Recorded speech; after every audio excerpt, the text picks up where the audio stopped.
Captain Marcus wryly gripped the control stick of his F-16 Fighting Falcon, eyes scanning the horizon through his helmet's HUD display. The desert sun blazed overhead as their squadron prepared for another routine training mission over the Nevada test range. His wingman, Lieutenant Jake Morrison, flew in perfect formation beside him, their aircraft cutting through the clear blue sky like silver bullets. Viper 1, this is Control. You're cleared for bombing Run Alpha 7. Target coordinates incoming, crackled the voice through Marcus's headset. He acknowledged with a crisp copy that Control, his voice steady despite the familiar rush of adrenaline that came with live ordnance training. Marcus had been flying for 8 years, following in the footsteps of his older brother Tommy, who had served as a Navy pilot before his death in a car accident 2 years prior. The loss still haunted Marcus, but flying felt like keeping his brother's spirit alive. Tommy had always said that every mission was sacred, that their duty extended beyond themselves to protect the freedoms that defined their nation. As they approached the target zone, Marcus noticed something unusual in the distance. Smoke was rising from what appeared to be a crash site, not part of their designated training area. His heart rate quickened as he adjusted his flight path for a closer look, ignoring the predetermined route that Control had assigned. "Viper 2, you seeing this?" Marcus called to Jake, who confirmed the anomaly. The smoke was thick and black, suggesting a recent impact. As they circled lower, Marcus could make out the twisted wreckage of what looked like a military aircraft, though the model was difficult to identify from their altitude. "Control, this is Viper 1. We have eyes on what appears to be a downed aircraft, coordinates 379.2, requesting permission to investigate." The radio crackled with static before Control responded with hesitation in their voice. "Viper 1, negative. Continue with assigned mission parameters. Emergency crews are already en route to that location." But something in the controller's tone didn't sit right with Marcus. The response came too quickly, too rehearsed, as if they had been expecting this discovery. Marcus's mind raced as he tried to process what he was seeing. The wreckage pattern suggested the aircraft had been carrying cargo, and scattered debris formed a trail leading away from the main impact site. His trained eye caught something that made his blood run cold. A piece of fabric fluttering in the desert wind, displaying what looked like a memorial patch. "Jake, I need you to document everything you're seeing down there," Marcus transmitted on their private channel. "Something doesn't feel right about this whole situation." His wingman acknowledged, understanding the gravity in Marcus's voice. As they completed their assigned bombing run, Marcus couldn't shake the image of that memorial patch from his mind. It reminded him of the tribute quilts that military families created to honor fallen service members, like the one his mother had made for Tommy. The thought that someone might be deliberately destroying such sacred remembrances filled him with a rage he hadn't felt since his brother's funeral. The mission concluded without incident, but Marcus knew this was only the beginning. He had witnessed something that Control clearly wanted to keep hidden, and his instincts told him it was connected to something much larger than a simple training accident. Back at base, Marcus couldn't concentrate on his post-flight briefing. The images from the crash site played over and over in his mind like a broken record. He needed answers, and he suspected that getting them would require him to go against direct orders from his superiors. Colonel Patricia Hendricks, their squadron commander, dismissed them with her usual efficiency, but Marcus lingered behind as the other pilots filed out of the briefing room. He had known Colonel Hendricks for 3 years, and she had always been straight with him, even when delivering difficult news. "Colonel, about what we saw out there today," Marcus began, but she cut him off with a sharp look that warned him to tread carefully. Her expression suggested she knew exactly what he was referring to, and that the conversation was unwelcome. "Captain Riley, I strongly advise you to focus on your assigned duties and leave incident investigation to the appropriate authorities," she said, her tone leaving no room for argument. But Marcus had spent too many years in the military to be intimidated by rank alone. "Ma'am, with respect, what we witnessed today appeared to involve memorial items. As someone who has lost family in service, I feel a personal obligation to ensure those tributes are treated with the dignity they deserve." His voice remained steady, but Colonel Hendricks could hear the underlying emotion. She studied him for a long moment, her expression softening slightly. "Marcus, sometimes the bigger picture requires us to make difficult decisions. Not everything can be explained or justified in terms that satisfy our personal sense of justice." That evening, Marcus sat in his quarters, staring at a framed photo of Tommy in his Navy dress uniform. His brother's confident smile seemed to mock the uncertainty that now plagued Marcus's thoughts. Tommy had always been the one with clear moral convictions, never hesitating to stand up for what he believed was right. Unable to sleep, Marcus made a decision that would change everything.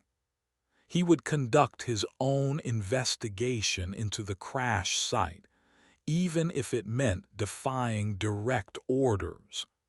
Some things were more important than following the chain of command, and honoring the memory of fallen service members was one of them. The next morning, Marcus approached Jake Morrison during their pre-flight routine.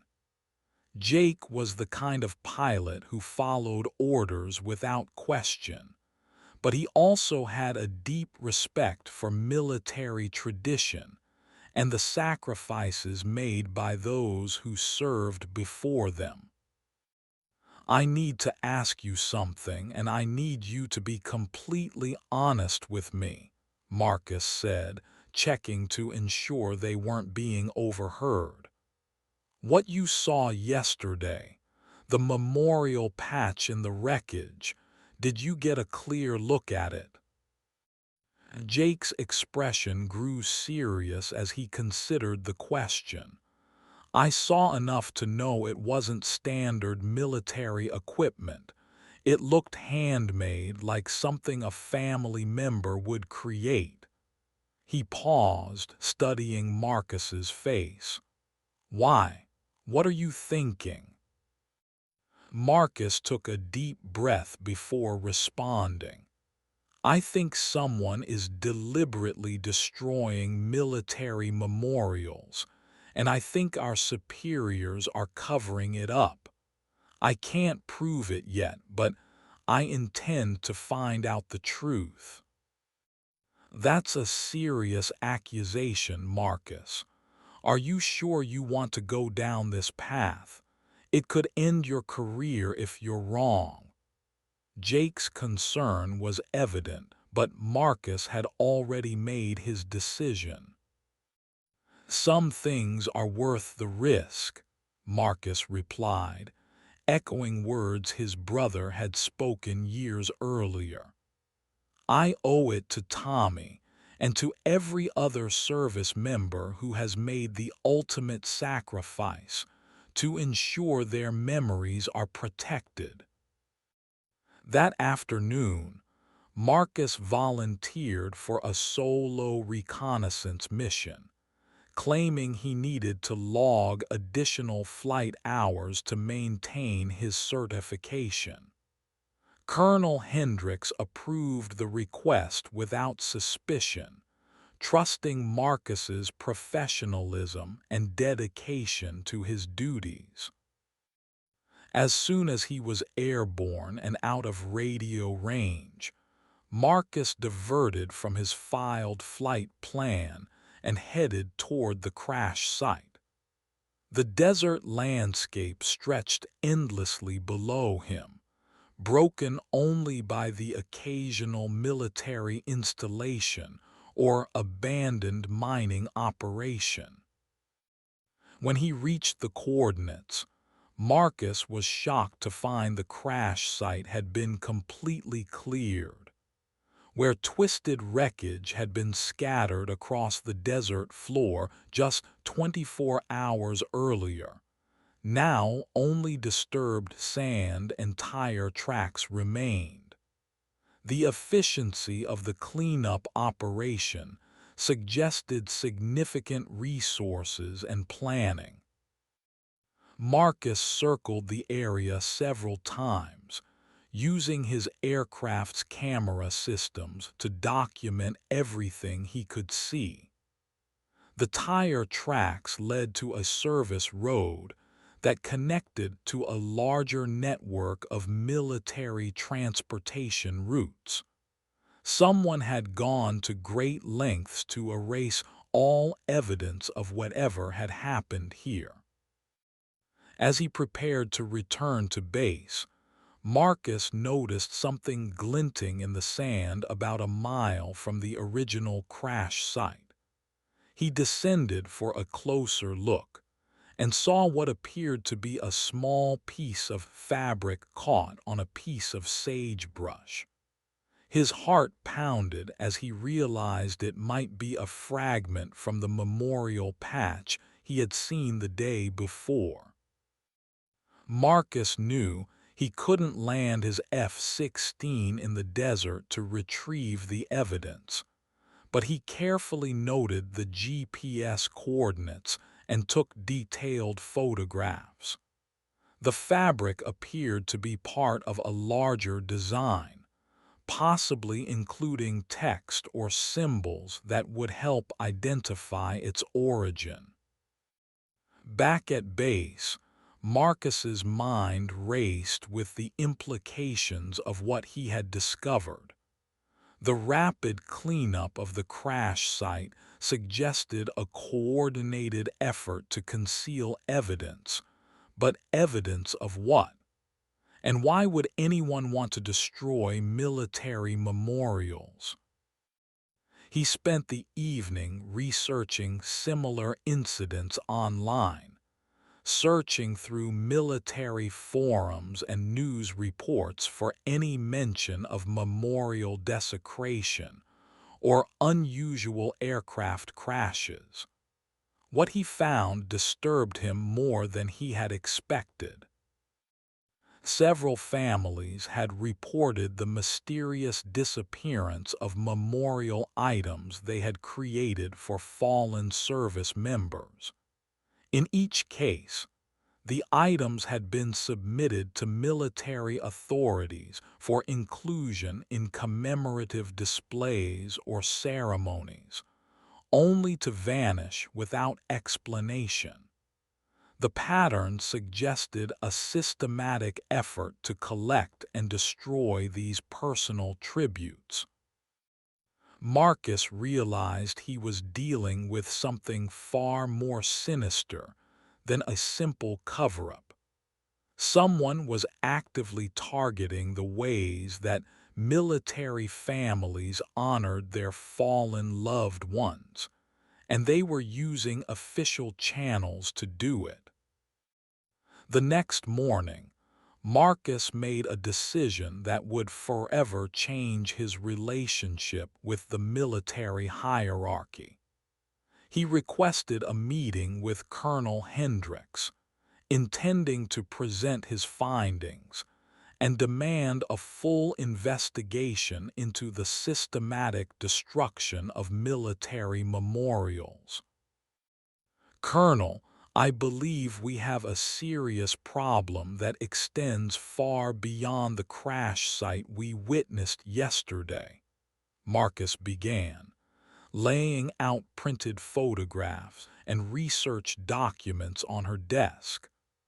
"Someone is deliberately collecting and destroying memorial items created by military families." Colonel Hendricks examined the evidence with a poker face that revealed nothing about her thoughts. After several minutes of silence, she looked up at Marcus with an expression that mixed disappointment with something that might have been fear.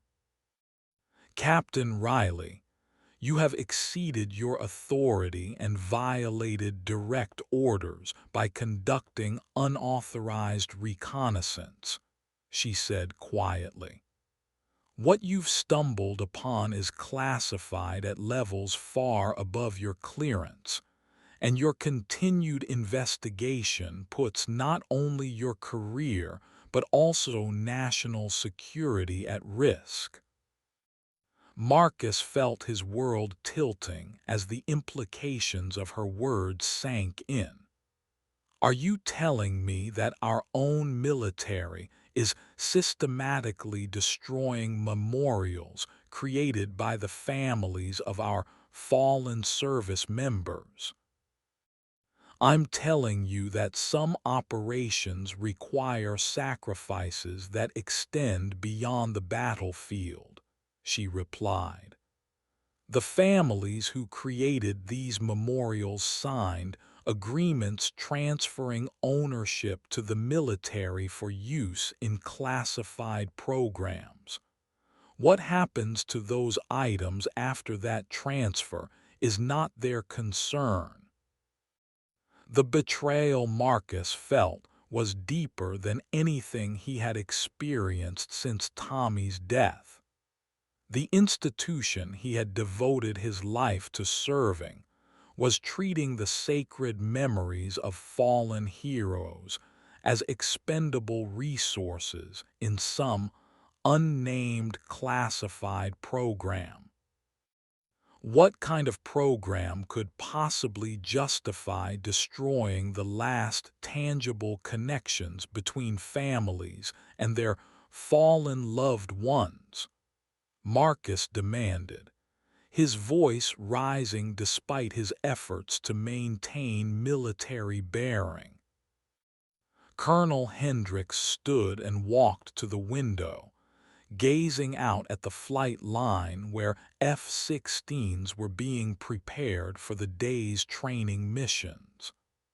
"The kind of program that ensures the security of our nation, even when the methods required are difficult to understand or accept." Marcus realized that Colonel Hendricks was not the ally he had hoped she would be. She was part of whatever system was perpetrating these acts, and appealing to her sense of justice or military honor would be futile.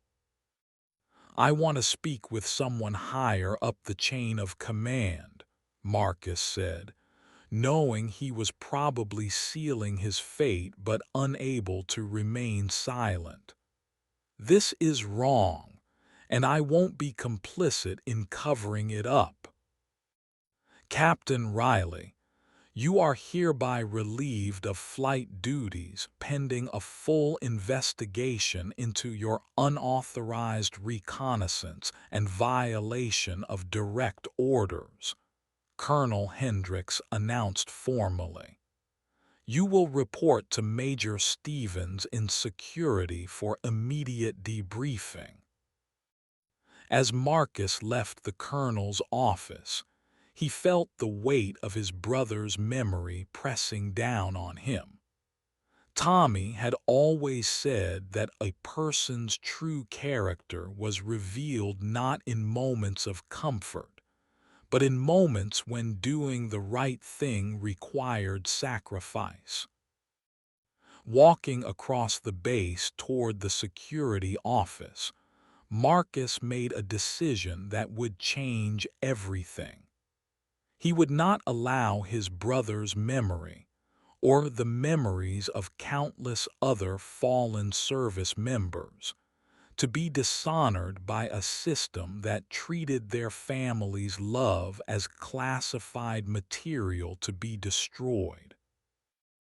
Instead of reporting to Major Stevens, Marcus walked to his quarters and retrieved a secure communication device he had been given for emergency use.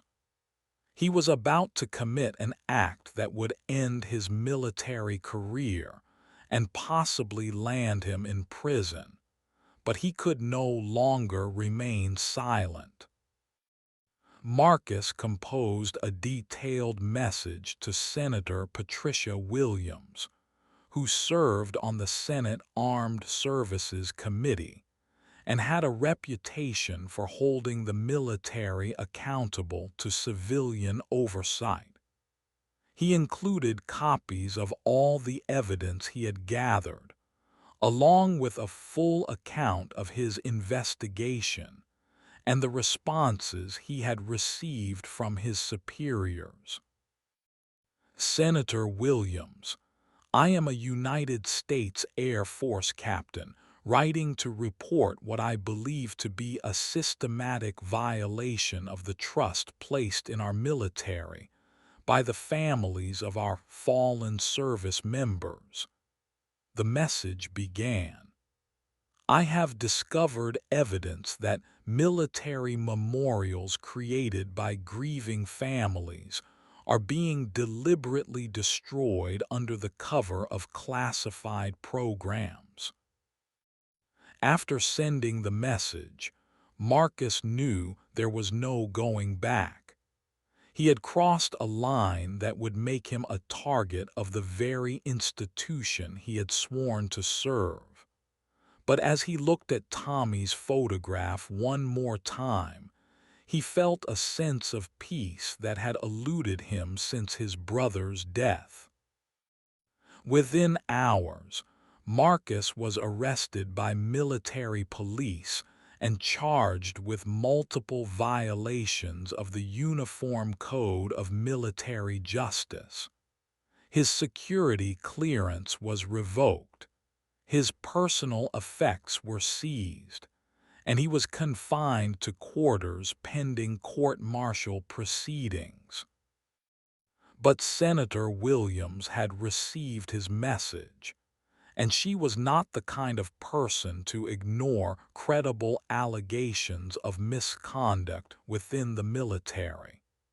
She immediately launched a preliminary investigation, using her position on the Armed Services Committee to demand answers from Pentagon officials. The investigation revealed a classified program called Operation Memorial Shield, which collected memorial items from military families under the pretense of creating permanent displays in secure facilities.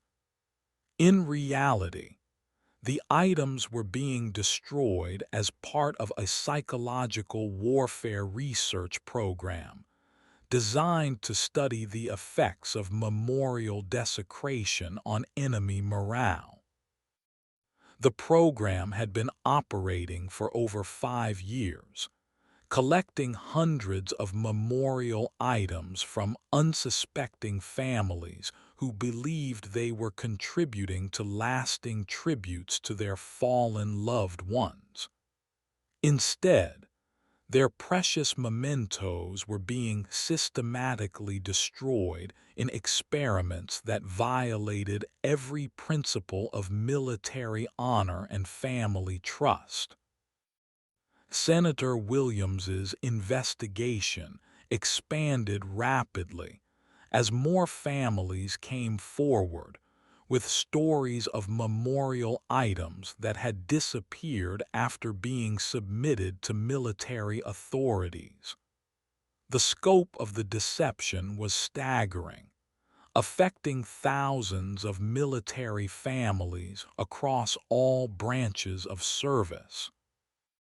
Marcus found himself at the center of a national scandal that would ultimately lead to congressional hearings, criminal prosecutions, and fundamental changes in how the military handles memorial items. But the personal cost was enormous. His career was over, his reputation was destroyed, and he faced the possibility of decades in prison. As he sat in his cell awaiting trial, Marcus received a letter from an unexpected source.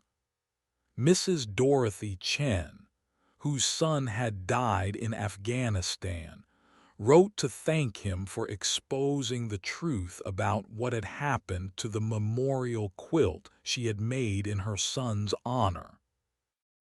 Captain Riley, because of your courage, I now know that my son's memory was not forgotten or discarded, but was stolen from our family by people who should have been protecting it, she wrote. You have given me something I thought I had lost forever, the truth about what happened to the last gift I could give my son. The letter gave Marcus strength to face what lay ahead. He had sacrificed his career and freedom to protect the sacred bond between military families and their fallen loved ones. Tommy would have understood, and that knowledge sustained him through the darkest moments of his ordeal. The court-martial proceedings became a media sensation as details of Operation Memorial Shield emerged. Public outrage grew as families learned that their most precious mementos had been treated as expendable materials in a classified program that violated every principle of military honor. Marcus's defense attorney argued that his client had acted according to his oath to protect and defend the Constitution, which included protecting the rights of military families to honor their fallen loved ones. The prosecution countered that military discipline required absolute obedience to orders, regardless of personal beliefs about their morality. The trial lasted 3 weeks, during which Marcus testified about his investigation and the evidence he had uncovered. His testimony was compelling and emotional, particularly when he described finding the memorial patch fragment in the desert and realizing what it represented. I thought about my brother Tommy and about all the families who had created these beautiful tributes to their fallen loved ones, Marcus said from the witness stand. I realized that someone had to stand up for them, even if it meant standing alone. The jury deliberated for 2 days before returning a verdict that shocked the military establishment. Marcus was found guilty of violating orders and conducting unauthorized reconnaissance, but the jury recommended the minimum possible sentence, citing his motivation and the public service value of his actions. The military judge, Colonel Sarah Martinez, imposed a sentence of 6 months confinement and dismissal from service, but suspended the confinement pending appeal.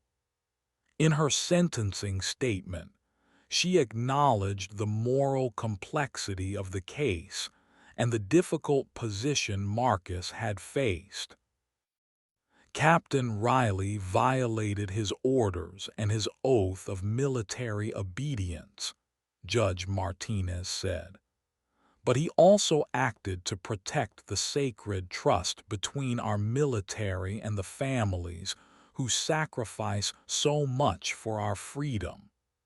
These competing obligations created an impossible situation that tested the very foundations of military service. Marcus was released pending appeal, but he knew his military career was over. The dismissal from service would follow him for the rest of his life, marking him as someone who had been found unfit for military duty. Yet he felt no regret about the choices he had made. The congressional hearings that followed his trial were devastating for the military officials who had authorized and concealed Operation Memorial Shield. Several high-ranking officers were court-martialed, and the program was immediately terminated with full disclosure to affected families. Senator Williams used the hearings to push through legislation requiring complete transparency in the handling of military memorial items.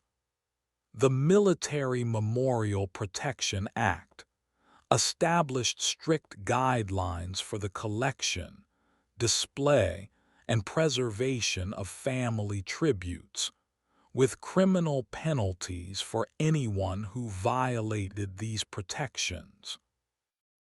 Marcus watched the hearings from his parents' home in Ohio, where he had returned after his release from military custody. The vindication felt hollow compared to the loss of his career and the betrayal he had experienced from the institution he had devoted his life to serving.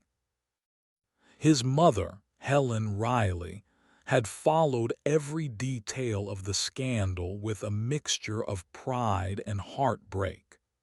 She was proud that her son had stood up for military families, but she grieved for the career he had sacrificed and the price he had paid for his convictions. "Tommy would have been proud of you," she told Marcus one evening as they watched the news coverage of the latest congressional hearing. "He always said that doing the right thing sometimes requires us to stand alone, even when it's scary." Marcus nodded, thinking about his brother's words and the photograph that had sustained him through the darkest moments of his ordeal. Tommy had been right about the importance of standing up for what was right, even when the cost was enormous. As the scandal continued to unfold, Marcus began receiving letters from military families across the country who had been affected by Operation Memorial Shield. Each letter told a story of loss, betrayal, and ultimately gratitude for the truth that his courage had revealed.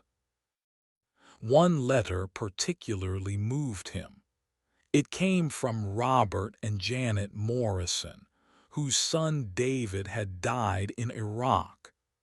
They had created a memorial shadow box containing his medals, photographs, and personal items, which had been lost after being submitted for a commemorative display.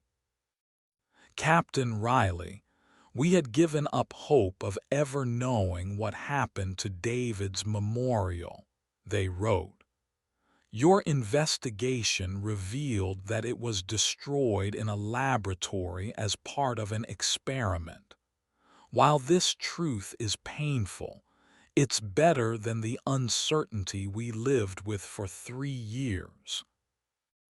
Reading these letters, Marcus realized that his sacrifice had accomplished something important. The families affected by Operation Memorial Shield now had answers, and future families would be protected by the new legislation. The system that had betrayed them had been exposed and reformed. As his appeal worked its way through the military justice system, Marcus began speaking publicly about his experience and the importance of protecting military families from institutional betrayal. He testified before Congress, spoke at veterans organizations, and wrote articles for military publications. His message was always the same: the military's obligation to serve and protect extended beyond the battlefield, to include protecting the sacred trust between the institution and the families who sacrifice so much for national security. When that trust was violated, someone had to stand up and demand accountability. The appeal process took 18 months, during which Marcus lived in a strange limbo between his military past and an uncertain civilian future. He had been trained for military service since childhood, following his brother's example and dedicating his life to aviation and national defense. Finally, the Court of Military Appeals upheld his conviction, but reduced his sentence to a reprimand and early retirement with full benefits. The decision acknowledged that while Marcus had violated military discipline, his actions had served the greater good and revealed serious institutional failures. The decision was a partial victory, but Marcus knew his military career was over.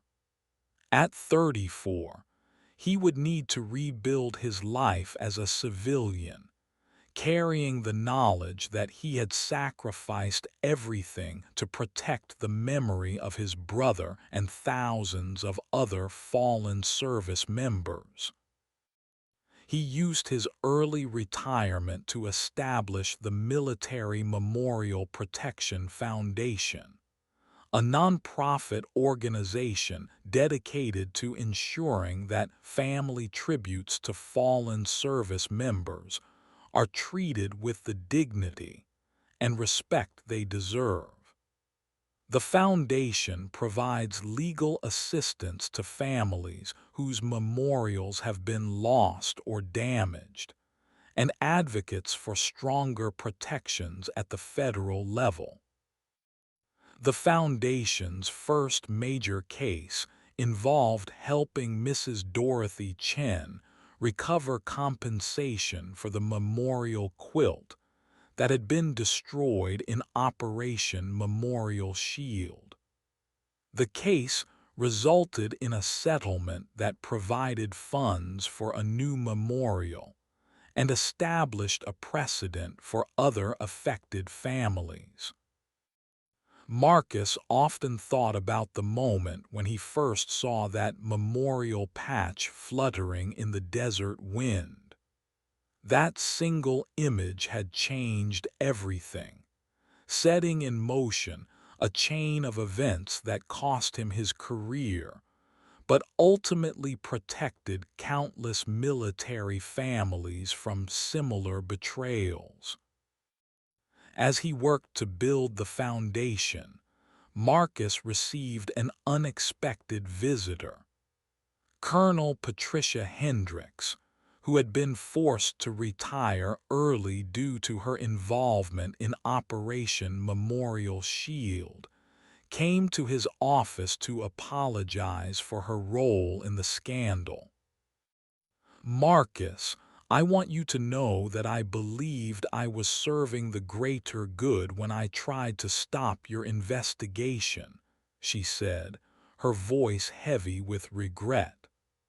"I was wrong, and I'm sorry for the position I put you in." Marcus accepted her apology, understanding that the military system had failed both of them in different ways. Colonel Hendricks had been following orders from superiors who had convinced her that classified programs took precedence over family grief. The system had corrupted good people by forcing them to choose between obedience and morality. The foundation grew rapidly as more families learned about its mission and services. Marcus hired other veterans who had experienced similar conflicts between military duty and personal conscience, creating a team that understood both the military culture and the importance of protecting family memories. 5 years after his court-martial, Marcus received a letter that brought his story full circle. It came from a young Air Force pilot named Lieutenant Sarah Williams, who had been inspired by his story to pursue a career in military aviation. "Captain Riley, I joined the Air Force because I was moved by your courage in standing up for military families," she wrote. "I want to serve my country with the same integrity and moral courage you demonstrated, even when it required enormous personal sacrifice." Reading the letter, Marcus realized that his sacrifice had inspired a new generation of service members to prioritize moral courage alongside military discipline.